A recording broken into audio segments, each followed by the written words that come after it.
We know the grid is undergoing massive change, which creates massive opportunities for local energy. The Energy Changemakers podcast offers rich conversations with industry leaders to help you and your company capture opportunities to build a decentralized grid. I'm your host, Elisa Wood. Welcome to the Energy Changemakers podcast. Hey everyone, Elisa Wood here from Energy Changemakers. Today, I got to be on the other side of the mic. I was a guest on Jennifer Zajac's wonderful new podcast, Clean Energy Shorts, and I thought you might like to take a listen to our conversation. She asked me about my favorite new energy innovations and what's trending in microgrids. We talked about why we both doubt there will be a nuclear power renaissance and grid lessons for all from Ukraine. Oh, and I learned from Jennifer a new industry technical term, bandoodle. It was great fun. She knows so much about energy, and she's always entertaining. Here we go. All right, I'm talking to one of my favorite people in energy. We go back to Charlottesville. This is Lisa Wood or Elisa Wood, depends on how you know her. Either's fine. Either works. Lisa, back in the day, you and I sat in a little cottage going to writing groups. Yep. And even then, you were writing about solar and stuff. You have been covering this for decades. With all this benoodle stuff going on in the clean energy space, I would like to hear from you. What is the biggest misconception about clean energy right now that you want everybody to know? Part of it is I think that there's two worlds out there. There's the media world when we're talking about energy, and there's the energy world, what's really happening in energy. The media world is all about right now fossil fuels versus renewables. That's what we're all thinking about all the time. But in the world where I live in energy, which is the electric grid, I focus on power. You don't run the grid based on politics. You run the grid based on trying to find the cleanest, cheapest, most reliable forms of energy, whatever form or mixture of forms that takes. The electrons don't matter. No, it doesn't. Solar is cheap. And so right now, there's more solar being built than anything else, politics aside. Even with the loss of the tax credits, it's fantastic seeing these companies just really looking at finding ways to innovate and get beyond that. So I think the biggest misconception is that the media has most of the world focused on sort of the wrong argument or looking at it the wrong way.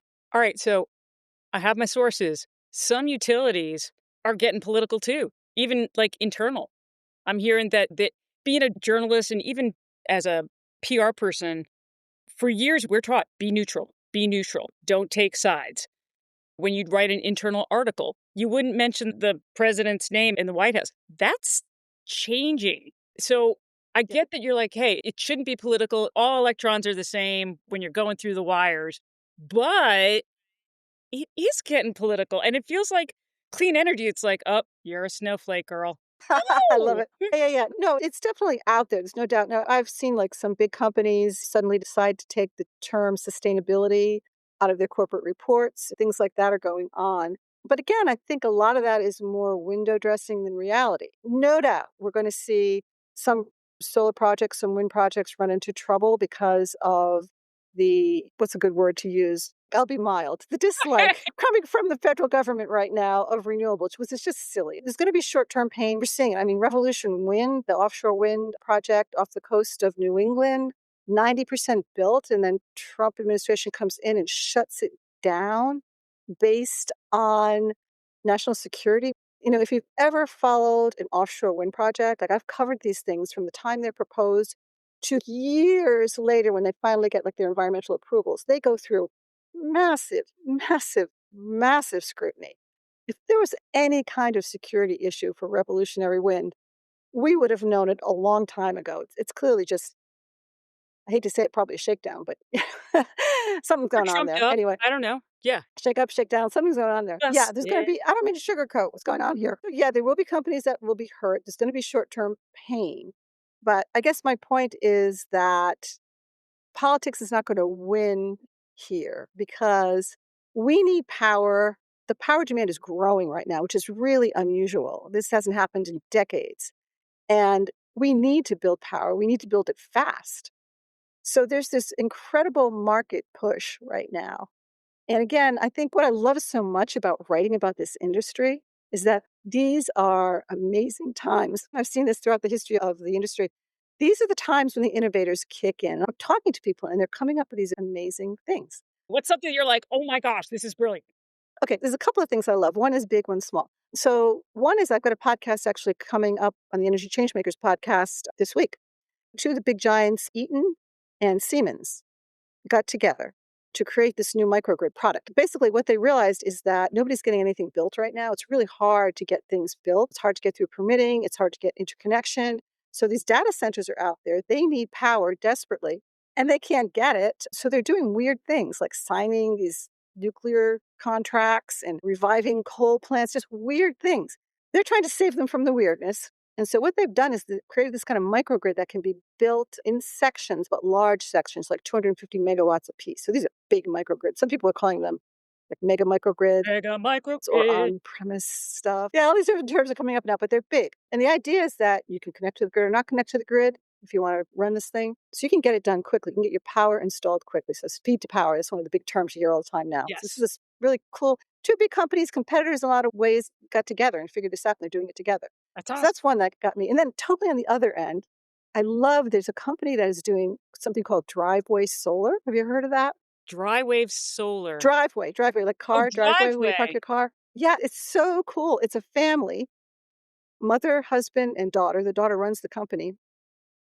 And they put in, it's a solar installation that goes in your driveway. You can park your car like underneath it, or you can move it. It's actually mobile though. You can move it around. So, if you need to move, you're no longer leaving behind your solar panels, which is a big deal, right? People putting Oh, solar yeah. on the house Okay. and they're going to move. This is the side I love, this kind of small energy that is close to people that we can control ourselves. I think that's the future, those kind of things. We always Wait, use the iPhone, right? The iPhone's a big kind of cliche in this industry. What's the next iPhone for energy?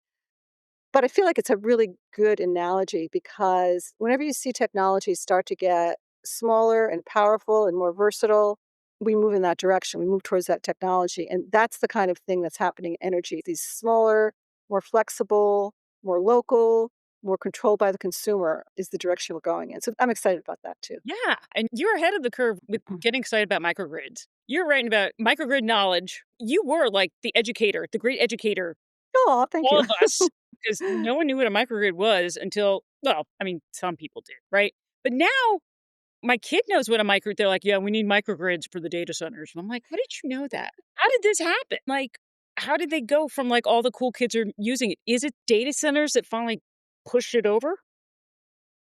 I think was the history of microgrids in a nutshell, right? It's 2012 was when we first started seeing interest in microgrids. They've been around forever, but after Superstorm Sandy, there became a realization that this interconnected grid is really vulnerable and microgrids are a way to ensure power when the grid goes down. That was the first premise, and that was what got everything started.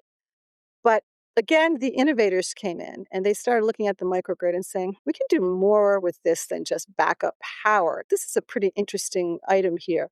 And they started doing things like really figuring out ways for the microgrid to make money by interacting with the grid so that the customer gets some revenue. They started seeing it. One of the really interesting trends I find right now in microgrids is that we're seeing more and more off grid microgrids, and I'm not talking about people up in the mountains somewhere. I was thinking about like Hurricane Helene people that were impacted. Oh, No. yeah, absolutely. But yeah, they're doing off grid microgrids, those kind of folks. They always have, though. But now we're seeing like hotels in New York City. We're seeing apartment buildings in like major urban areas that are looking at the numbers and saying, you know what? It's actually cheaper for us to do a microgrid and just not even bother connecting to the grid.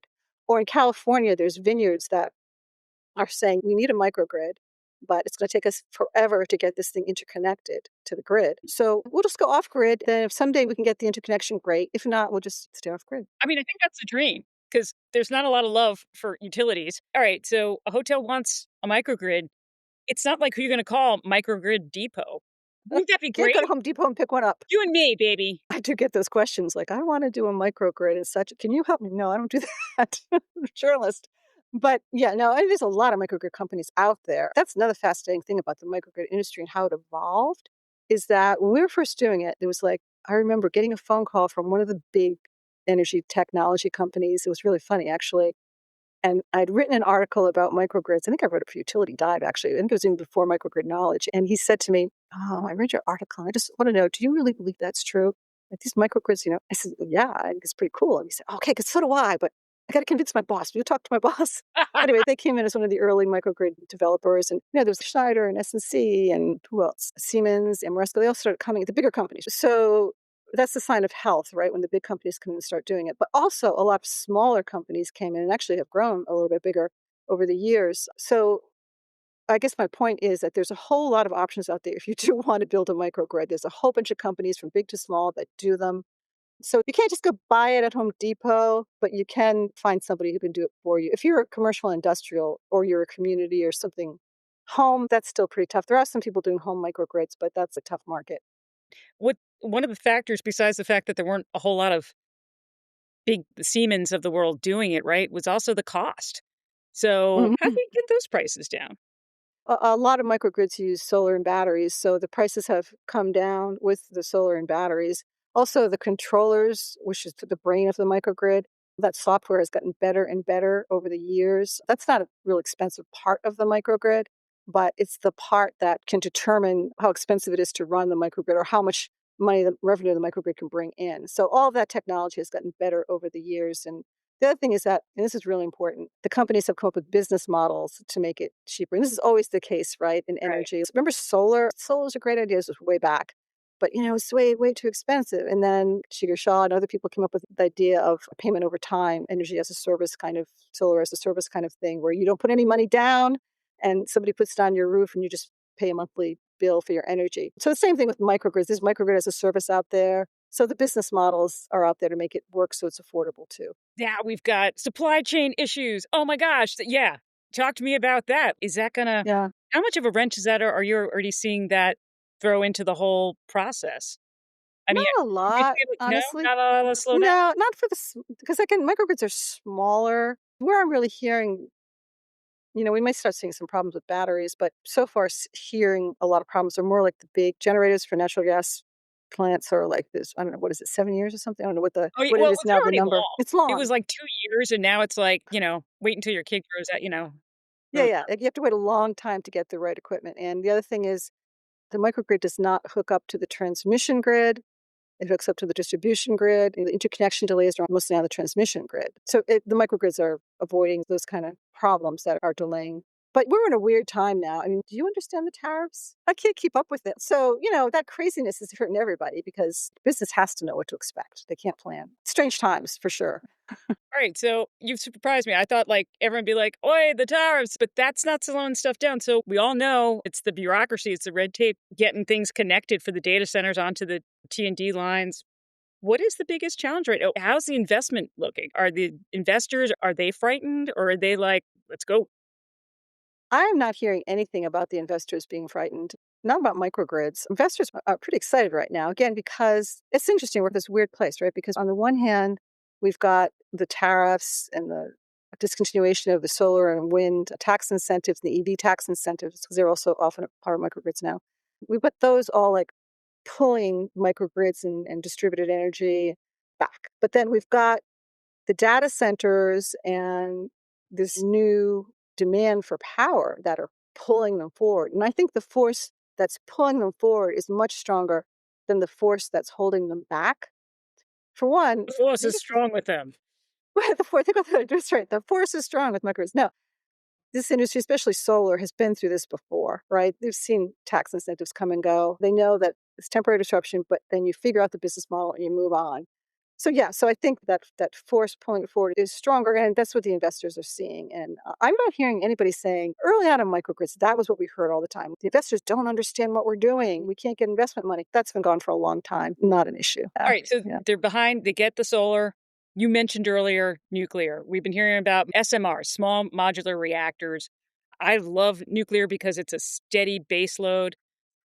But I've seen very few nuclear projects come to fruition because they're so flipping expensive. Where are you going to put that nuclear waste? Nobody wants it. I mean, that's another level of NIMBY, right? So, talk to me. What's your view? What are you hearing about SMRs? I mean, are they reality? I have my personal view, and then I can tell you what others are saying. Bring both. Come on. I will say that I am seeing some microgrid companies that are talking about doing SMR down the road. Like they're saying 5 years from now, they think it's going to be a thing. I'm like you. I've been watching nuclear for years. It always costs so much more than people expect it to. People don't like it. But there's another thing too. And I think the other thing is that the grid is becoming more flexible. Like the grid is being run on software. Everything is about timing and place now, right? It's about being able to move assets quickly, ramp up back assets quickly. Nuclear, you don't do that with. Like you said, it's baseload, but it's kind of an inner approach. It just doesn't fit to me into where the grid is going. We'll probably see some of it. I don't think it's going to be huge, but I could be wrong. And you can have me back on your show in 5 years, and I will confess to being wrong if that's the case. I'm right there. I mean, like, I'm going to definitely interview some SMR folks because I'm like, help me understand. Because Mhm. it just seems like we're all about agility, speed to power. And then you're like, and let's use the elephant of fuels. Folks I know who are talking to the data centers say there's a real desperation out there. Like they're just grabbing at stuff because they're so worried. When in the data center world, the ability to get your data center built quickly is huge. You're going to lose accounts, you're going to lose money if you can't get that data center in. They know they have to do something fast and they're grabbing all over the place, even in illogical ways, like stuff that's not going to be ready for many years. How are they getting these things done? Do you have any idea how long it takes for a data center to get up and running these Not days? long. Really? That's part of the problem. Yeah, my understanding is that compared to power, anyway, right? A power plant or any kind of power project, transmission, whatever. That's part of the problem is that you can get a data center in the ground and up and running years sooner than you can typically get a power plant to power that data center running. So that's why you're seeing kind of crazy deals being made and kind of a panic out there. I mean, there are problems. The data center industry is starting to run into some problems the power industry has run into in the past, NIMBY issues, for example. But still, just from a physical building it, it's quicker to do a data center. That's interesting. Okay. Here in Mooresville, we're in Mhm. NASCAR territory, and a certain NASCAR driver's wife wanted to sell her land for a data center, and community said, no bueno. I think we are going to start seeing a lot more of that because they don't come with a lot of job creation. They're like, here's the data center, here's this big, ugly building. It doesn't really help economic development or anything. No, that's very true. Yeah, my husband's often a gauge to me to what's kind of going out there, and he keeps me sane and not always in the energy world, like Yeah. what other people are thinking.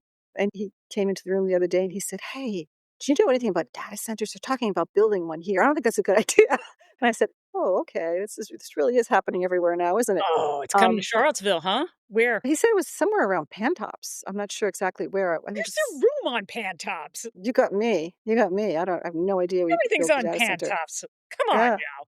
I know. So I'm in Virginia, and Northern Virginia, of course, is this huge struggle going on up there. Yeah. Yeah, that I think that's like data center central, isn't it? Yeah. With all the yeah. Yeah, it's called Data Center Alley. Oh, that's right, data center alley. Yeah, yeah. Wanna ask you, you've talked about the Ukraine grid withstanding attacks, you've written about it, you've talked about it. What did we learn from Ukraine, or what are we learning still from the ongoing attacks about the need for microgrids or energy resilience? And are we learning anything from this on the power side here in the United States? Short answer, no. It's always funny when somebody asks me about something I've written about because I've been writing about energy for 30 years. And sometimes people will come up to me like at a conference and they'll go, I just don't agree with, and they'll say something. And I've realized I must have written something. Who knows when I wrote it? And what was I even thinking back then? But Google the web, you find stuff Right. from, and so they think I remember, or maybe they think I just wrote it. So I was, ooh. So I got a little panicky when you first started saying, you've written about it. Uh-oh. Oh, Do I no, what did remember it this article? But yeah, on Ukraine, the lesson from Ukraine, it's a big one, is that electric grids are really vulnerable. They're interconnected. We've seen this in the US. Was it 2003? There was that huge power outage in the Yes. Northeast and part of Canada that Squirrel. took down millions. Yeah. It's a squirrel. It's a branch falling on a line in the right place. Then you have these cascading failures. And now we're seeing that people have figured out, oh, if this big machine, this grid is subject to cascading failures. And if we harm it, we can really do some damage in war. And that's what Russia has figured out in terms of Ukraine.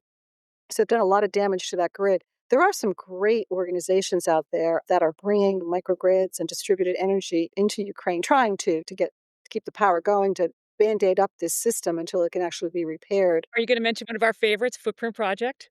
Footprint Project and New Use Energy are the two that come to mind. They work together on this, yeah. And Footprint Project, I think, did some work in your neck of the woods in North Carolina Oh, after yeah. the No, storms. Yeah. they were major players in the recovery for Helene. And I hope to have the Footprint Project on one of these podcasts coming up. Yeah. They're And a great organization. They're getting a little bigger now, but they started as just the principal and his partner and his brother driving these solar microgrid panels on the back of trucks into these areas where there's been a disaster and making sure the disaster workers and desperate people who are desperate for power have some power to get back up and running. And I mean, they were out there in the mud, sleeping on people's floors, and they were just doing this as a nonprofit out of the goodness of their hearts. So that's what they do. They see a disaster, they watch where the disasters are, and they get their teams ready. And now, like some of the bigger companies like Schneider and others have gone in and they're giving them some support so they have more equipment and whatnot.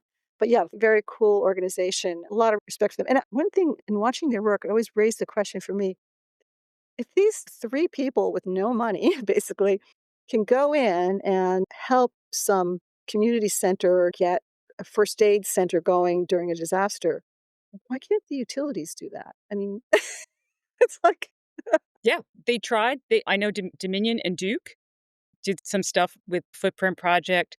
They're like, how do we monetize it? mhm. Can you use it as a write-off? Does it go into like storm recovery? Nah. And the way Footprint Project has monetized those is that when they're not serving a disaster, they're powering very quietly at the soundstage at an outdoor festival or something like that.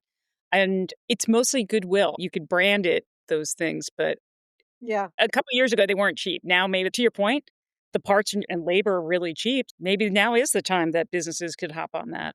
I think the conversation we have a lot in this business of the utility business model is troubling in some ways. It's rigid and they're stuck. They have to please the regulators, they have to please the investors. It's not an easy place to be.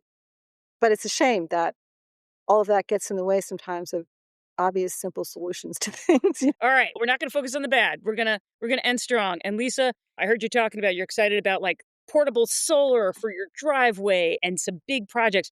Tell me something good that you are really excited about in this space.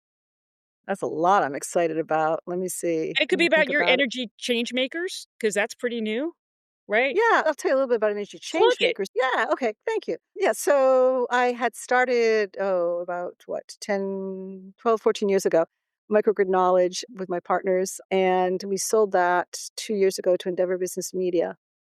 And so I started thinking, what do I want to do next? And so I started something called Energy Changemakers. And we have a magazine, Decentralized Grid, and another one, Microgrids Now. And we're focusing on innovation. We're looking at that cutting edge stuff that's happening next. And if you're going to ask me what I'm really excited about, I think it's the trend towards communities taking more control of their energy, neighborhoods taking more control, communities taking more control, that bottom up local movement. Because that's where you really could save money. If we could figure out a system where we're cutting out the middleman and the technology's there, right? It's really a Right. matter of getting the business models together where the community owns the energy, can you control the kind of energy they want. It's closer to them, so it's more reliable. If you build a community solar project or if you build a microgrid, whatever, the energy's closer, doesn't travel across big transmission wires and get lost. So that's the trend that we talk about a lot, energy change makers, and it's one that I'm really excited about. All right, I got to ask you one more question on that one because I remember reading years ago, I think it was Tacoma, Maryland. They were working on community solar. They were like the pioneers. And I remember, I think it was in the Washington Post, just they documented how hard it was. It took such tenacity. What's it like now for a community who's like, you know what, we want community solar? Yeah, it's a lot easier now, depending on where you are, depending on the state regulations. But there's a lot of companies now that specialize just in community solar, doing cool stuff. I just did a story recently about Ampion. They're a company that basically handles the customer side of the community solar. And they ran into this problem. So, community solar gets certain tax credits. And there are some states where there's so much community solar, you couldn't find enough customers to get the tax credit. The tax credits are for low-income customers. So like Maine has got a lot of community solar. Mhm. And you know how they find customers? This blew me away. I didn't know this. They I look under thought rocks and data trees and use moose tracking down. Yeah, they literally go knocking on doors. I mean, it's Oh, I so was old kidding. school. Oh, No, okay. they knock on doors. I was blown away. They don't I thought there was databases and whatnot that they were no, the only way they can find low-income customers is, okay, think this is a neighborhood, and they go knock on the doors. Or they told me they were really successful when they found a restaurant in northern Maine where a lot of locals went, and the restaurant partnered with them to get the word out. But that's what they have to do. So they have a lot of trouble finding these customers in order to monetize the community solar project for the Maine community. Oh my Because they, god. they need the low-income customers for the tax credit. Oh, Can you imagine? so I wanna be the diner lady. Wouldn't that be great? I go to diners and talk up solar community. Oh I my love it. god, I'd be so I love it. caffeinated. So what they ended up doing was they found a utility in Illinois, Commonwealth Edison, that actually needed to do something with low-income customers or wanted to do something to bring low-income customers' prices down. The long story short is they are building the project in Maine, and they are giving the savings because community solar's big claim to fame is you get cost savings, and they're applying the cost savings to low-income customers in Illinois. So it's just free money. The utility's making nothing on it. It's just goes over there to these low-income customers who decide to opt in, and their bill suddenly gets reduced. Cool stuff. Yeah, cool Really stuff. Yeah, cool. yeah. I've asked all the questions I had in mind. Is there anything you wanted to add? No, just to say that I am so excited that you are doing this podcast Thank you. because I have always found you to be one of the best conversationalists in energy. Thank you. Always engaging, and you know so much, and you've done so much. I mean, God, when we first met, you were working for Oh, SNL Financial, SNL. SNL Yeah, Energy, which later became now S&P. S&P. Yeah, yeah. And you've done so much over the years that I think I'm just very excited about your podcast. So thank you for doing this. Hey, thanks for that soundbite. You're welcome. That was not paid. I don't think I could have, like, oh my gosh, that was thank you so much. Much deserved. Thank you for joining us today on the Energy Changemakers podcast. I hope today's conversation has inspired you to think differently about the role of distributed energy in our society. If you enjoyed this episode, please subscribe to our podcast on your favorite platform and consider leaving us a review. You can help us shape the dialogue around energy. Go to energychangemakers.com, subscribe to our newsletter, and join our community. Together, we can make a real difference in how quickly we can make our grid local, equitable, and clean.